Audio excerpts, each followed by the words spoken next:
The cold seeped through the thin fabric of her coat, a familiar enemy that gnawed at her bones and settled deep in her soul. Clara sat huddled on the grimy bus stop bench, not waiting for a bus that would never take her anywhere safe, but simply trying to be invisible. Invisibility was survival. It was a flimsy shield against the cruelty of the world and the focused, possessive cruelty of one man, Gideon. The rumble started as a distant vibration in the cracked pavement, growing into a ground-shaking thunder that vibrated in her chest. A line of motorcycles, chrome gleaming like polished skeletons under the sickly orange glow of the streetlights, pulled into the gas station across the street. At their lead was a beast of a machine, and astride it, a man who seemed carved from granite and fury. He wore the cut of the Hells Angels, a patch that screamed a language of violence and brotherhood she didn't understand but instinctively feared. He dismounted, his movements heavy and deliberate. He was huge, a mountain of leather and denim, his face a roadmap of hard miles and harder fights, framed by a wild beard. He caught her eye from across the 4 lanes of asphalt. Clara immediately looked down, her heart hammering a frantic rhythm against her ribs. Don't be seen. Don't be noticed. Gideon's primary rule. But the biker's gaze was a physical weight, and she could feel it even with her head bowed. The heavy tread of boots on pavement grew closer, stopping directly in front of her. She squeezed her eyes shut, praying he would move on, mistake her for a shadow, a piece of urban decay. What's wrong? The voice was a low, gravelly rumble, like stones grinding together. It wasn't aggressive, not exactly, but it was filled with an authority that demanded an answer. Clara flinched, pulling her coat tighter. She couldn't speak. The words were frozen in her throat, trapped behind a wall of fear Gideon had built brick by painful brick. A single tear escaped, tracing a cold path through the grime on her cheek. Before the biker could speak again, a blur of motion exploded from the alley beside the bus stop. Gideon. He moved with a wiry, predatory speed, his face contorted into a mask of rage. "Get away from her, you filth," he snarled, launching himself at the biker. He didn't see a Hell's Angel. He saw a threat to his property, an intrusion on his absolute control. He swung a length of pipe he'd been clutching, aiming for the biker's head. The biker, whose name was Ryder, moved with a speed that defied his size. He brought his forearm up, the pipe clanging against the thick leather with a dull thud that echoed in the night. He didn't even grunt. He simply absorbed the blow, his eyes cold and dark as a winter night, never leaving Gideon's. The other bikers across the street were already moving, a wave of leather and steel surging forward, but Ryder raised a single hand, a silent command to hold. This was his. With his other hand, he shot out and grabbed Gideon by the throat, lifting him effortlessly until his feet dangled inches off the ground. Gideon's eyes bulged, his hands clawing uselessly at the iron grip crushing his windpipe. The pipe clattered to the sidewalk. "You made a mistake," Ryder rasped, his voice dropping to a deadly whisper. He saw it all in that one desperate, unprovoked attack. The feral possessiveness, the casual violence. And when he looked past the sputtering, panicked face of the abuser, he saw the woman, Clara, her expression a canvas of pure, unadulterated terror. It wasn't fear of the fight. It was the chilling fear of the aftermath, of what this man would do to her once they were alone. It was a look Ryder had seen once before, in a mirror reflecting his sister's bruised face, and the memory was a ghost that rode on his shoulder every single day. He squeezed, a low growl building in his chest, a promise of retribution for sins past and present. Gideon's face began to turn purple. Ryder held him for a moment longer, letting the pathetic creature understand the chasm of power between them, then hurled him back into the alley. Gideon crashed into a dumpster with a sickening crunch and scrambled away into the darkness like the rat he was. Ryder turned back to Clara. The thunder of his brother's approaching boots stopped as they formed a silent, intimidating semicircle behind him. He knelt, ignoring the filth of the sidewalk, bringing himself down to her level. The rage in his eyes was replaced by something else, something raw and ancient. "He won't hurt you again," Ryder vowed, The words not just a promise, but the forging of a new law in the universe. I swear it, Clara stared at him, at the skull and wings on his leather vest, symbols she'd always associated with danger. But in his eyes, for the first time in years, she saw the faint, flickering glint of a sanctuary. The moment was shattered by a wail of distant sirens. One of the bikers, a stout man with a braided beard named Brick, grunted. Cops. Someone must have called it in. Ryder didn't take his eyes off Clara. We're gone. He stood, his shadow falling over her protectively. This ain't over, he said to her, his voice low and urgent. We'll find you. Stay strong. And then they were gone, the roar of their engines swallowing the night, leaving behind only the smell of exhaust, the lingering echo of a promise, and a sliver of hope in a world that had long been devoid of it. Clara was left alone with the approaching sirens and the terrifying certainty that Gideon would be back for her, his fury now stoked to an inferno by the humiliation he had suffered. The hope was a fragile, terrifying thing, a flickering candle in a hurricane, but it was there. For the first time, she wasn't just a victim. She was a witness to something powerful, and a seed of defiance began to sprout in the barren wasteland of her heart. She had been seen. And for a woman who had survived by being invisible, it changed everything. Ryder rode at the head of the pack, the cold night air doing little to cool the fire in his gut. The image of the woman's terrified face was burned onto the back of his eyelids. It was the same look of hollowed-out fear he'd seen on his younger sister, Sarah, years ago. The memory was a raw, open wound. He'd been on a run, out of town for 3 days. When he got back, he found her huddled in her apartment, the vibrant light in her eyes extinguished, replaced by a permanent shadow. Her boyfriend, a slick talker with a hidden temper, had finally shown his true colors. Ryder had dealt with him, ensuring he would never lift a hand to another woman again, but the victory was ashes in his mouth. He had been too late to prevent the damage, too late to save the piece of his sister's spirit that had died in that apartment. He'd sworn on her tears that he would never be too late again.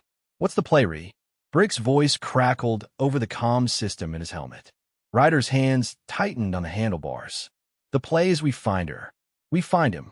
And we finish what he started. He guided his bike toward their clubhouse, a nondescript warehouse in the industrial part of the city that was more of a fortress than a building. Inside, the air was thick with the smell of stale beer, motor oil, and Brotherhood. The men settled, shedding their gear, the usual boisterous energy replaced by a tense silence as they waited for their president to speak. Ryder stood before them, the weight of his office and his past settling on his broad shoulders. Tonight, I saw a ghost, he began, his voice echoing slightly in the cavernous space. A woman with the eyes of a trapped animal, and a coward who thought he could own her. He recounted the incident at the gas station, his words painting a stark, brutal picture. This isn't club business. This isn't about territory or money. This is about our code. We don't let predators walk our streets. We don't let men beat women. Not here. Not anywhere.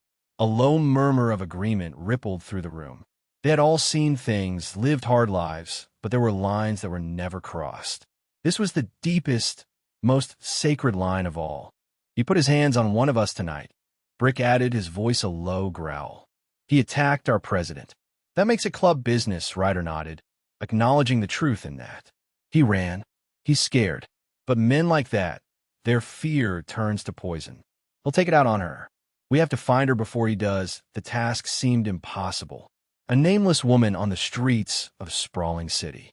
But they were not ordinary men. Their network was a web of shadows and whispers, with eyes and ears in every forgotten corner of the metropolis. Brick, Ryder commanded. You know these streets better than anyone. Start asking questions. Greasy Joe at the diner, the old-timers at the docks. Show them his face. He had a clear memory of Gideon's rat-like features. The rest of you spread out. Check the shelters, the underpasses, the flop houses. We're looking for a ghost. Her name might be Clara. It might be something else. But you'll know her by her eyes. Meanwhile, Clara had been found. Not by the angels, but by Gideon. The police had questioned her, but she'd given them nothing. Her fear of Gideon far greater than any faith she had in the law. As soon as they left, He emerged from the shadows, his face a swollen, purpled mess.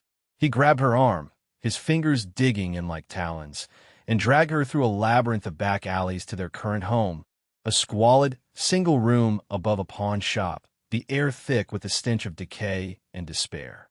The beating was methodical, a cold, calculated punishment for the crime of being seen, of being spoken to, of being the cause of his humiliation. He didn't just strike her body. He assaulted her soul, his words more venomous than his fists. "You think those freaks can help you?" He spat, his breath hot and sour. "They're gone. They forgot about you the second they turned the corner. But I'm still here. I'm always here." Each blow was meant to reinforce her isolation, to shatter the tiny flicker of hope that the biker had ignited. He chained her ankle to the radiator, a short length of rusted metal that was her entire world. He left her in the darkness, her body a symphony of pain, the echo of his laughter haunting the silence. But as she lay on the filthy mattress, something was different. The pain was familiar, but the despair was not as absolute as it once was. She clung to the biker's words, "We'll find you. Stay strong." It was a lifeline in an ocean of misery. She had to believe it. She had to survive until they came. She began to think, to plan. For the first time, she wasn't just enduring. She was waiting for an opportunity. The seed of defiance was taking root. Brick started at Greasy Joe's, a 24-hour diner where information was traded as freely as coffee refills. He laid a 20 on the counter and described Gideon. Joe, a man whose face looked like a melted candle, wiped the counter with a dirty rag. Skinny guy, looks like a weasel that lost a fight with a lawnmower. Calls himself G, he grunted. Comes in here sometimes. Always with a woman. Looks like a scared rabbit. Never says a word. Brick's pulse quickened. You know where they stay? Joe shook his head. He's cagey, but I heard him bragging once. About some place over on the west side, overlooking the rail yard. Said no one would ever find him there. It was a start. The west side was a decaying urban jungle of abandoned warehouses and crumbling tenements. The search area was vast, but now they had a direction. The Angels mobilized, their Harleys cutting through the city like surgical scalpels, their riders a silent, disciplined force. They were ghosts in the urban landscape, using their knowledge of the city's underbelly to move unseen. Ryder rode with a cold, focused fury. Every dead end, every false lead, was a twist of the knife in his gut. He imagined what Clara was enduring, and the ghost of his sister whispered warnings in his ear. Don't be too late. The hours bled into a day, then another. The trail was cold. The hope that had surged through the club was beginning to curdle into frustration. They found people who had seen the couple, always the same description, a vicious, mouthy man and a silent, terrified woman.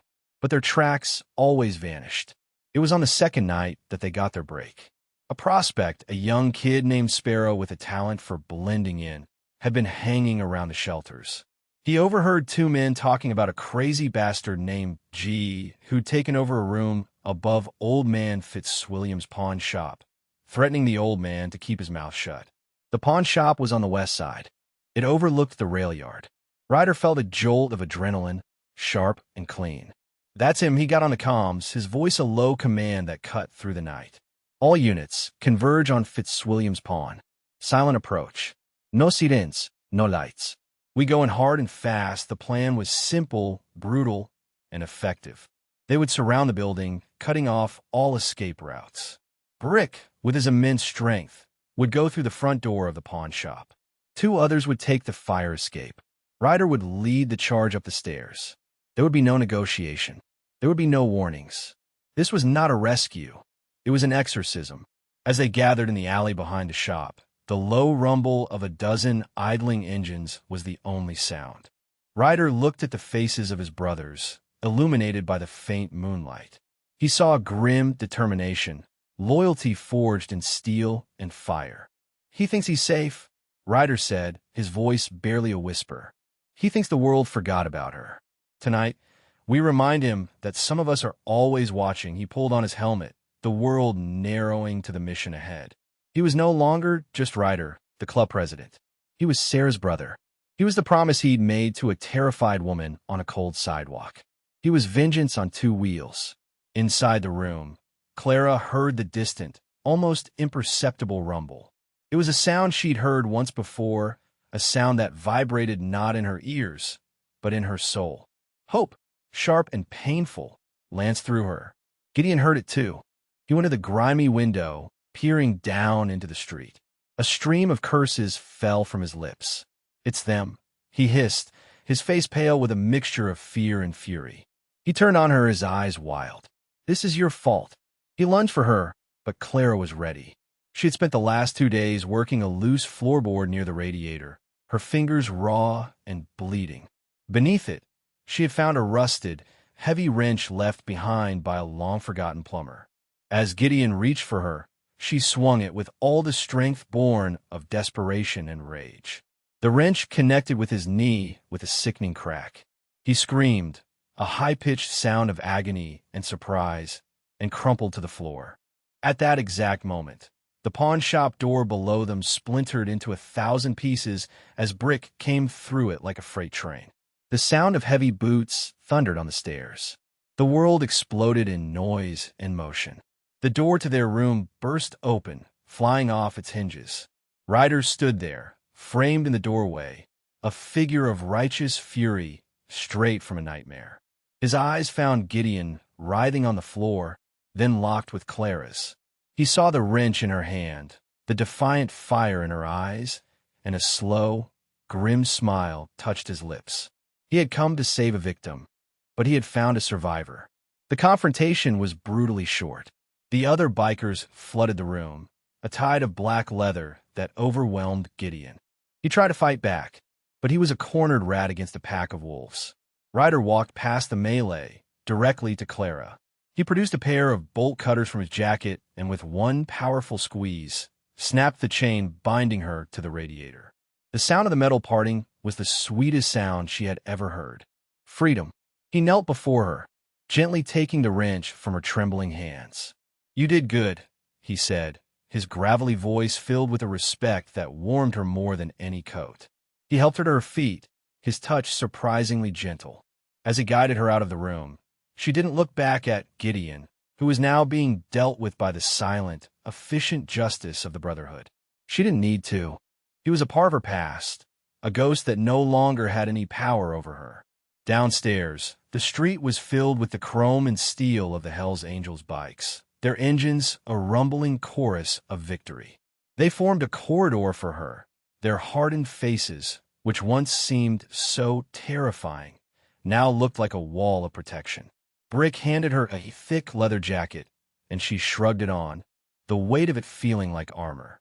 Ryder helped her onto the back of his bike, his presence a solid, unshakable shield around her. As he kick-started the engine, the roar was deafening, a primal scream of liberation. They rode away from that place of pain, not into the darkness, but toward the first faint hints of dawn breaking over the city. The ride to the clubhouse was a blur of wind and rumbling power. For Clara, it was a baptism.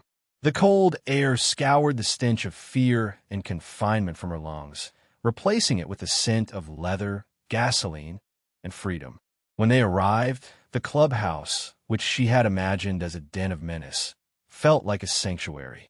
Inside, the men gave her space, their usual roughhousing replaced by a quiet, watchful respect. A woman she later learned was Brick's wife, a no-nonsense bartender named Sadie, appeared with a first aid kit and a steaming mug of coffee. Sadie didn't ask questions. She simply cleaned and bandaged Clara's cuts with practiced hands, her presence a source of calm, steady strength. In the days that followed, the clubhouse became her haven. She slept on a cot in a back room, the constant rumble of bikes and the low murmur of voices a comforting lullaby that kept the nightmares at bay. She began to heal, not just physically, but piece by piece, her spirit slowly knitting itself back together. She learned the rhythms of the club, the easy camaraderie, the fierce loyalty that bound these men together. She saw past the intimidating exteriors to the code that guided them. They were outlaws, yes, but they lived by a stricter, more profound morality than any she had ever known.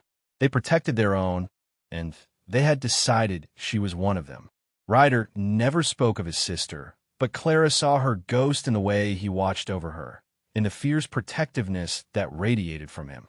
One evening, as she was helping Sadie clean the bar, he sat down, placing a set of keys on the polished wood. "There's an apartment above the garage," he said, not looking at her. "It's not much, but it's clean, and it's safe. It's yours for as long as you need it." Tears welled in Clara's eyes, the first she had shed not from pain or fear, but from gratitude. "Why?" she whispered. "Why are you doing all this?" Ryder finally turned to look at her, his eyes holding a universe of old pain and hard-won wisdom. "Because no one should have to live in a cage," he said simply. "And because you fought back. You saved yourself long before we ever got there." We just opened the door. Clara took the keys, their cold metal, a tangible symbol of her new life. She didn't just find safety with the Hells Angels. She found a family. She started working in the club's motorcycle repair shop, discovering a surprising talent for mechanics, her small, nimble fingers perfect for intricate engine work. The roar of a finely tuned Harley became the soundtrack of her empowerment. She was no longer a ghost, a victim hiding in the shadows. She was Clara, a survivor, a mechanic, a woman who had faced the devil and walked away, flanked by avenging angels in leather vests. Her story became a quiet legend within the club, a reminder of their purpose, a testament to the fact that sometimes the most heroic acts aren't committed for glory or gain, but for the simple, profound duty of protecting the innocent and punishing the wicked. And for anyone out there who feels trapped, who feels invisible and unheard, know this. There are still guardians in this world, hiding in plain sight. They may not wear shining armor, but the chrome on their bikes shines just as bright. Raise your voice, find your strength, and never, ever let anyone extinguish your hope. There's always a brotherhood waiting to answer the call. Share this story if you believe that true heroes are defined by their actions, not their reputation, and comment below on the power of unlikely saviors. Your voice matters, just as hers did.